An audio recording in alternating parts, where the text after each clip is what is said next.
Chapter 55. Daniel adjusted the weight of the shard case across his back as he left the first chamber. The walls of the mine were quieter now, but not silent. They pulsed in waves, not with sound, but with emotion, like memory. The resonance wasn't random. As Daniel moved, he felt the light shift with him, echoing not his mana, but his thoughts. He walked more slowly, focusing on his breathing. The farther he descended, the more alive the walls felt. He came to a junction he hadn't noticed on their way in. A narrow passage nearly hidden by collapsed scaffolding. The glyphs above the arch were fractured but legible. Prototype access, private wing. Daniel hesitated. Ethan? I don't recognize this path, Ethan said slowly. They must have expanded it after I left, or someone else started working here. Daniel pushed inside. The tunnel was rougher, less polished. It twisted and veered without the logical flow of the earlier passages. The walls here felt raw, as if carved in a hurry by desperate hands. Abandoned tool crates lay scattered along the edges, half covered in stone dust that seemed to shimmer with something unwholesome. The air grew thick with a cold, cloying dread. It tasted like ash and swallowed screams. That thought came unbidden, but felt true all the same. He moved deeper, and the passage suddenly widened. His breath caught. The path spilled into a vast, unlit cavern, barely visible in the faint, ambient glow of untouched sky glass veins high on the walls. It was massive, had to be a mile or more across. It was also silent, not in a peaceful way, but in a terrifying way, like a maniac with a knife about to jump out and stab you in the face. What's your favorite scary movie? Daniel murmured.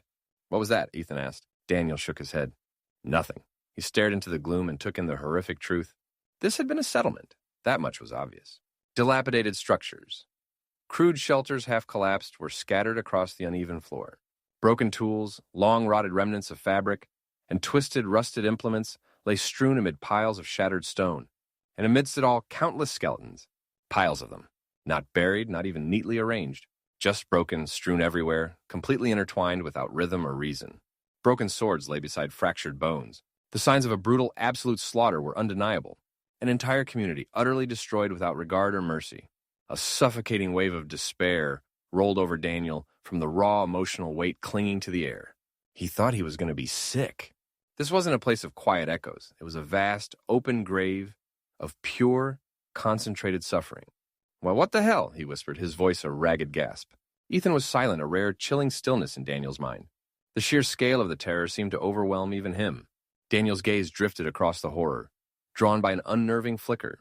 Deep within the cavern, nestled among the ruins of what might have been a central communal space, glowed a vein of sky glass, unlike any he had seen. It was impossibly pure, radiating a soft, crystalline blue light that seemed to draw all the ambient dread toward it, condensing it an ultra-pure vein. He took a step toward it, drawn by morbid fascination. As he did, the air clenched. A sudden, non-physical pressure slammed into his mind. It was raw, unadulterated emotion, an unbearable resentment that burned with furious anger. It wasn't his. Ethan! Daniel staggered back, clutching his head. Do you know what the hell is going on? What is that? It was theirs. The victims. The slaughtered. Ethan's voice was strained, barely a whisper in his mind. The sky glass doesn't absorb. It pushes. It collects and condenses, I think. It condensed their hatred, their despair, their fear. It's all gathered here. The assault intensified. Images flashed across Daniel's mind, not seen with his eyes, but felt with his very being. A sudden, overwhelming terror, the piercing agony of a blade, the despair of utter loss. They were fragments, imprints of final moments, devoid of any individual soul. He began to realize this was the raw, screaming resonance of total annihilation, of people who had just been living off the grid. Was this bad luck or something else? The emotions brought more images, tall figures with horns and burning red eyes. Demons, beings that delighted in slaughter. If these were demons, and if this suffering was what awaited the people of Ethan's world, then these things had to go back to whatever hellish pit they had crawled out of. Daniel wouldn't allow it. He was going to destroy any chance of this happening. He fell to his knees, gasping, the resentment of thousands pressing down on him, turning his own thoughts to lead. The air crackled with condensed anguish. He felt the phantom pressure of desperate, futile struggles, broken promises, utter, soul-consuming fear. This isn't just an echo, Ethan said. It's a storm, a psychic maelstrom of pure suffering. I'll try to shield you from it. Try to get to the central vein. You can do that? What's at the central vein?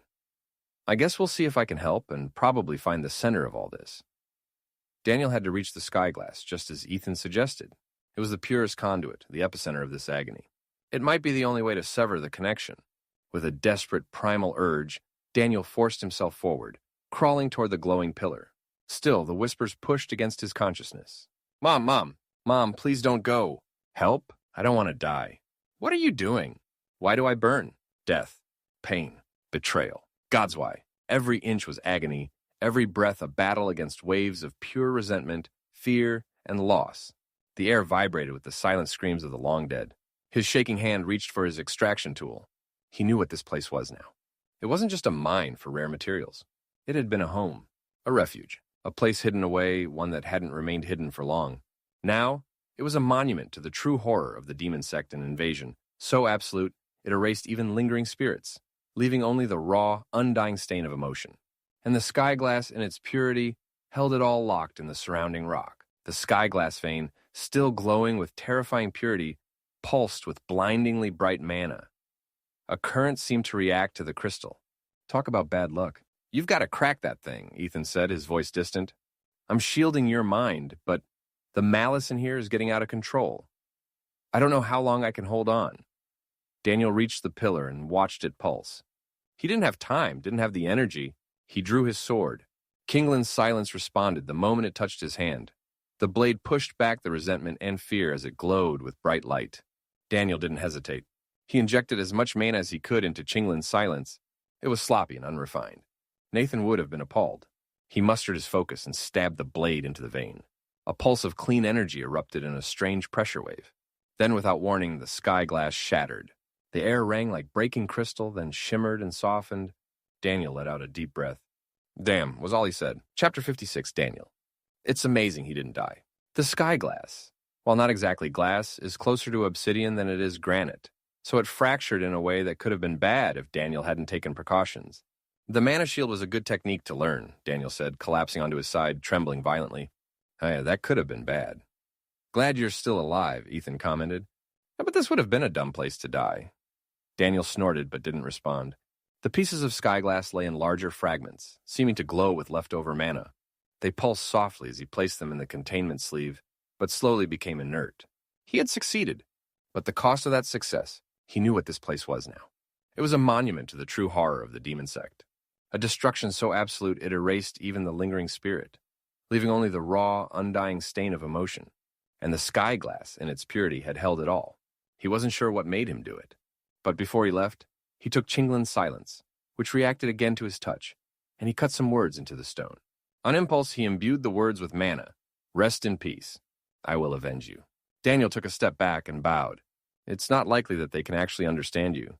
This is most likely just a mana-infused echo. Nothing actually behind it. A memory.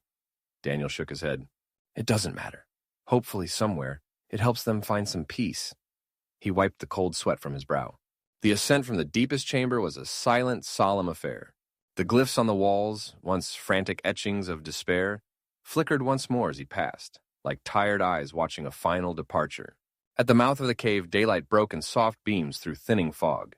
Daniel stepped into it, heart still echoing with what he'd felt. Their pain, their loss, their fear. He stood for a long moment at the entrance, listening.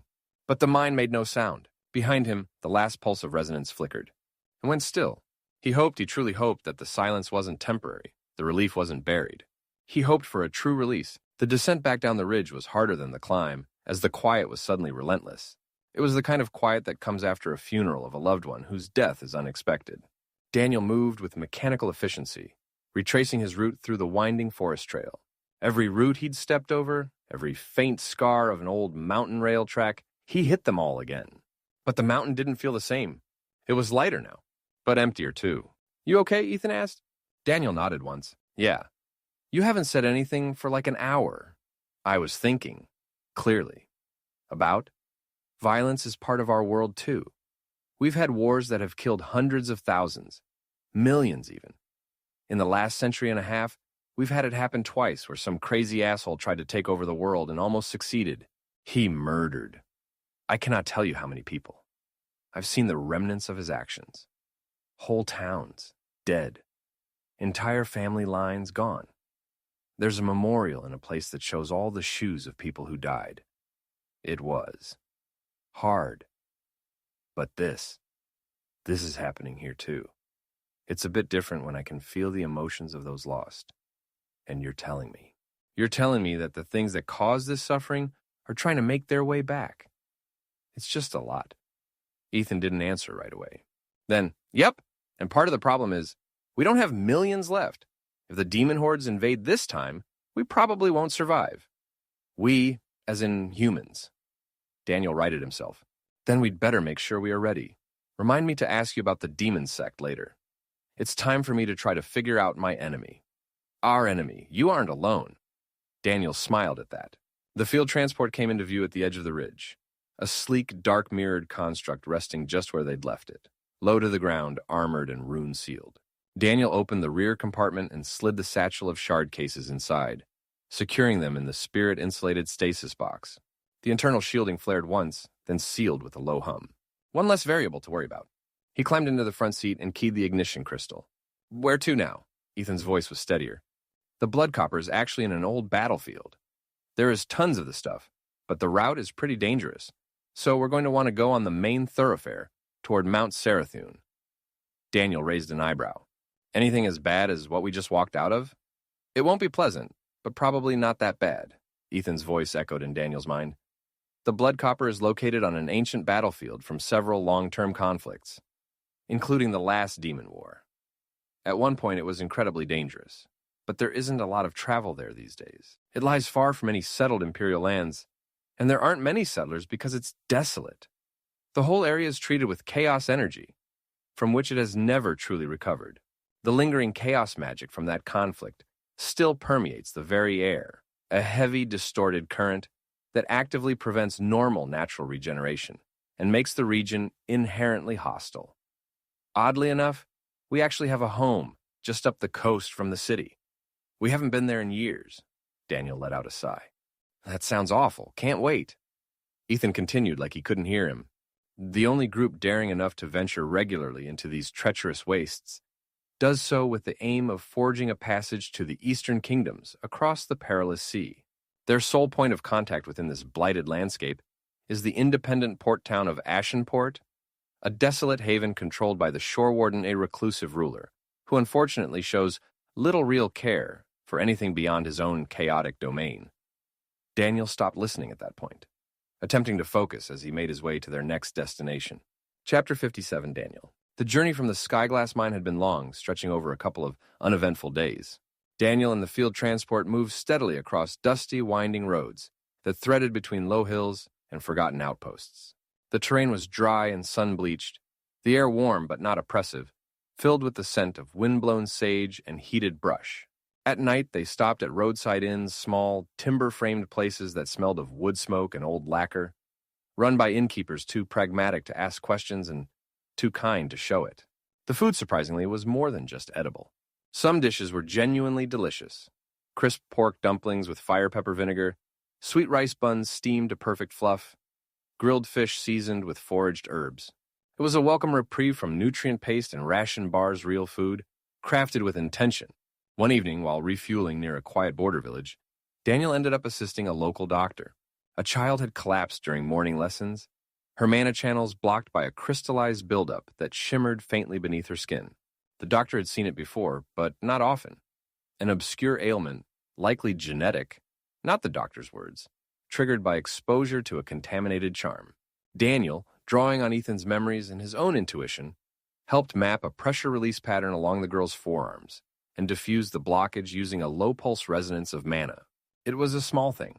It took less than 20 minutes, but the child's eyes wide, startled, then grateful stayed with him. He had a small shrine of gifts outside his room the morning after.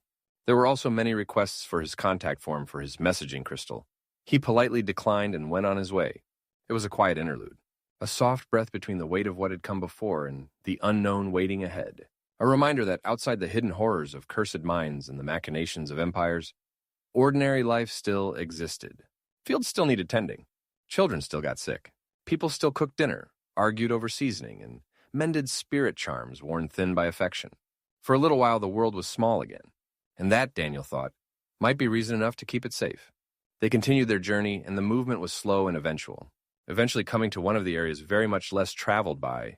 He hardly noticed when the forest changed. Subtly at first, then all at once. Daniel could feel it. The air shifted, and so did the mana in the air. Though calling it mana felt wrong. The power in the air. It was hard to describe. It wasn't louder, just heavier, stickier. Like walking through water when it was knee-deep. Chaos energy, was all that Ethan said. A lingering wound from the demon invasion. I am going to need an explanation later. Daniel thought toward Ethan. For the moment, he simply observed. Chaos energy distorted the very landscape. The trees thinned, then thickened again in odd angles, their branches twisting into unnatural contortions, leaning together as if conspiring against the light. The undergrowth darkened, choked by black foliage. The birdsong, once constant, now stuttered, forced into long, eerie pauses between two perfect notes. Even the light filtering through the canopy had lost its warmth, turning the forest into a perpetually twilight realm where shadows seemed to possess a deeper, more malevolent quality. This place is wrong, Daniel murmured. Chaos energy does that, Ethan said. Be sharp. This wasn't just a battlefield. It's a dumping ground for forgotten horrors spanning 5,000 years. About 10 centuries ago, it got really bad, and this region was overwhelmed by chaos magic, and it's not ever recovered. Now, for the last 150 years, it has been overrun with failed cultivators, rogue bloodlines, duelists without families. They fought, they bled, and they didn't just die here. They didn't leave. Their fragmented intent, combined with the raw, untamed chaos, saturated the land. Daniel adjusted his pack, feeling the weight of the field tools digging into one shoulder. And now, we're here to mine what they left behind. Blood copper's rare for a reason. It doesn't just record mana flow. It captures intent drift, emotional resonance, even the ghost of a broken cultivation cycle. And we need it. If you want this thing to work without echoing every fear you've ever had, yeah. They followed a narrow switchback trail deeper into the ridge. The soil grew redder, clay-like, as if perpetually stained by ancient blood. Flecks of copper glittered in the rocks, but none of it was usable, too weathered, too tainted by the pervasive chaos. They needed vein ore. After another quarter mile, the unsettling silence of the forest was abruptly shattered. Shouts, the clang of steel, and the desperate cries of a woman cut through the heavy air. Daniel pushed his pace, picking up to move a bit faster. Movement, Daniel muttered, already shifting his weight, his hand instinctively dropping to Chinglin's silence. As they rounded a bend, the scene unfolded below them, a small, ornate caravan bearing the distinctive symbol of a stylized wind chime on its side. The mark of the Wind Medicine family was surrounded by a dozen figures. These weren't mere thugs. Their movements were too coordinated, their blades too expertly wielded. 5 of them were clearly too skilled for mere bandits, their aura sharp and predatory, directing the others. They were systematically dismantling the caravan's defenses, pushing its small retinue of guards back with brutal efficiency. Bandits, Ethan's voice cut through his mind, sharp and cold. Probably deserters from some army. Can you tell their level from here? Lower-level experts. Their mana isn't that strong, but they seem to use it pretty well. More than we can handle quietly. Probably more than I can handle at all. Not going to stop you, is it?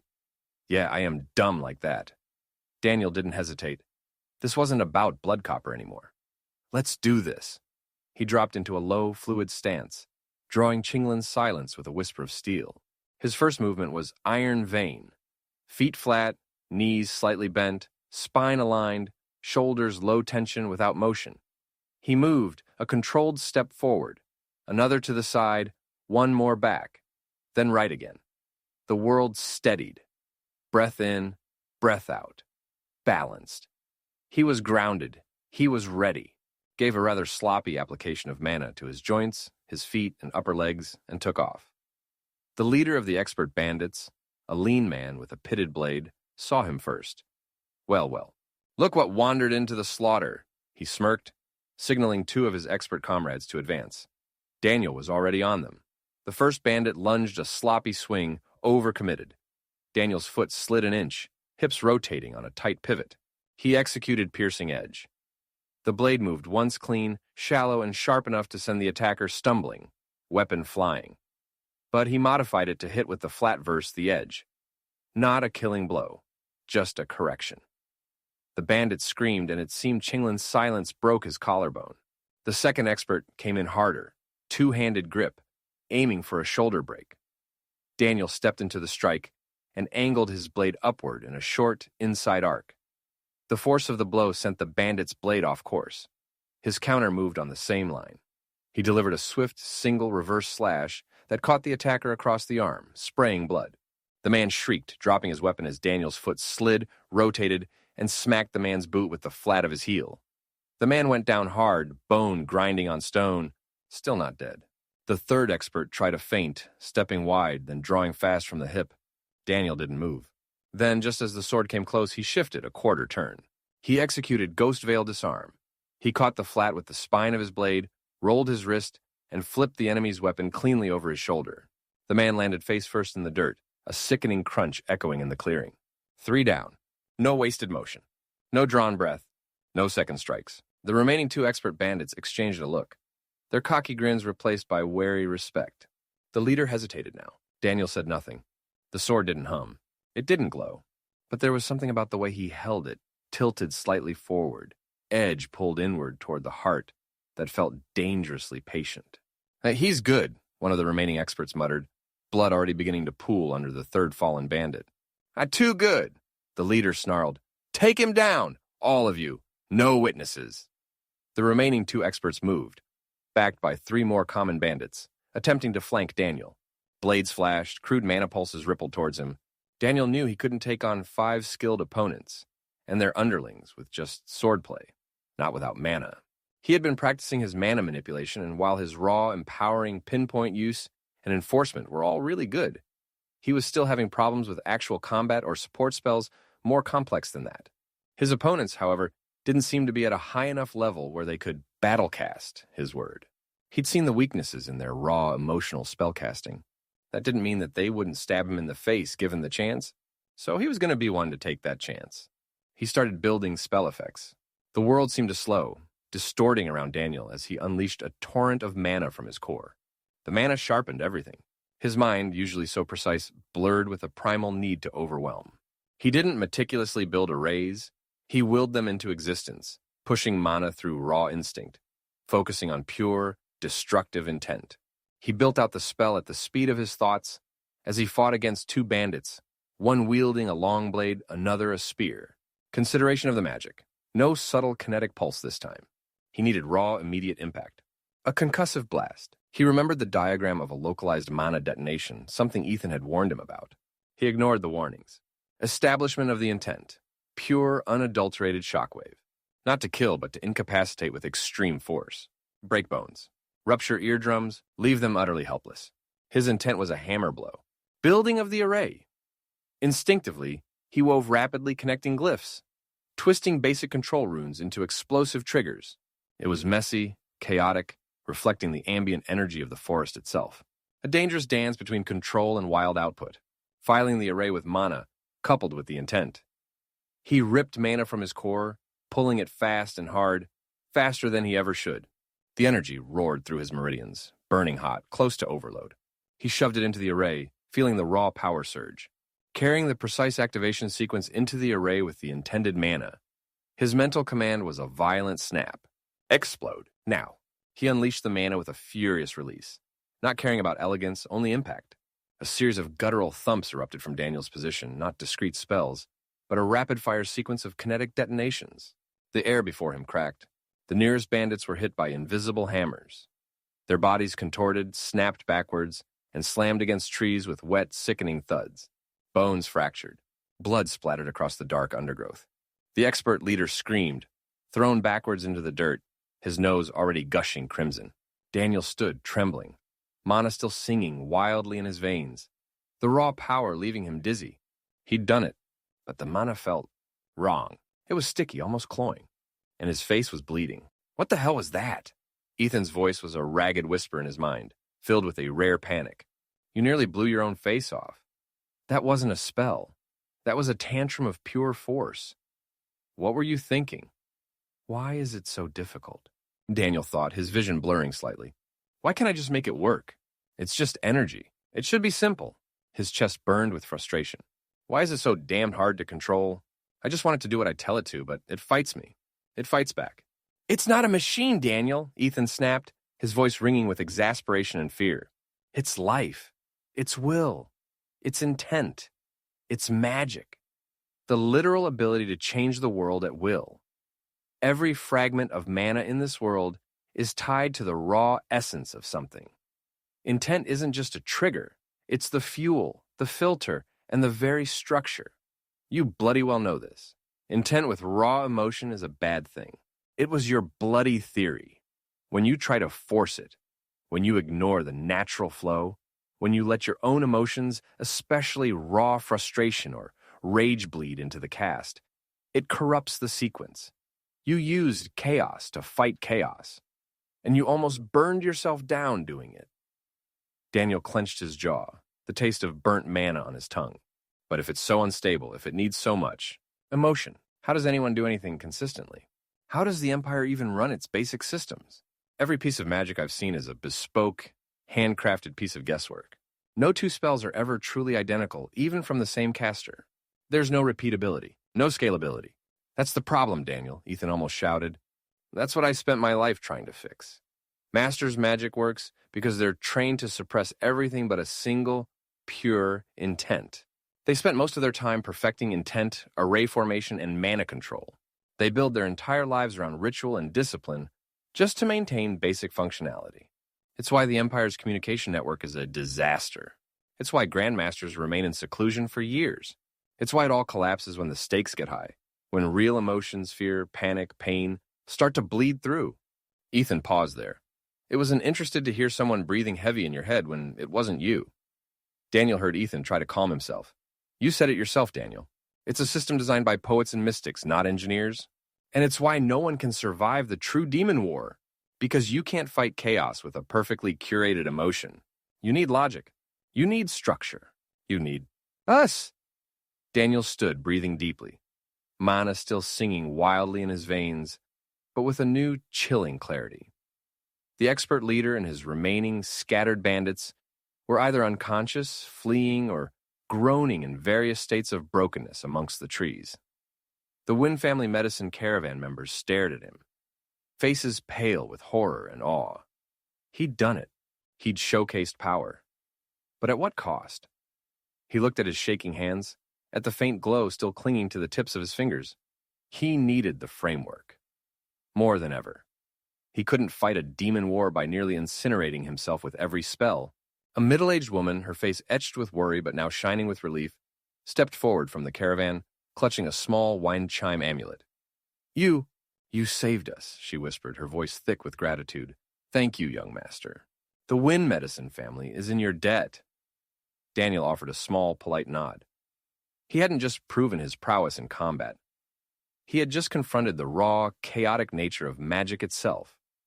And he realized, with a chill, that he was just getting started. He shook it off. He had blood copper to find.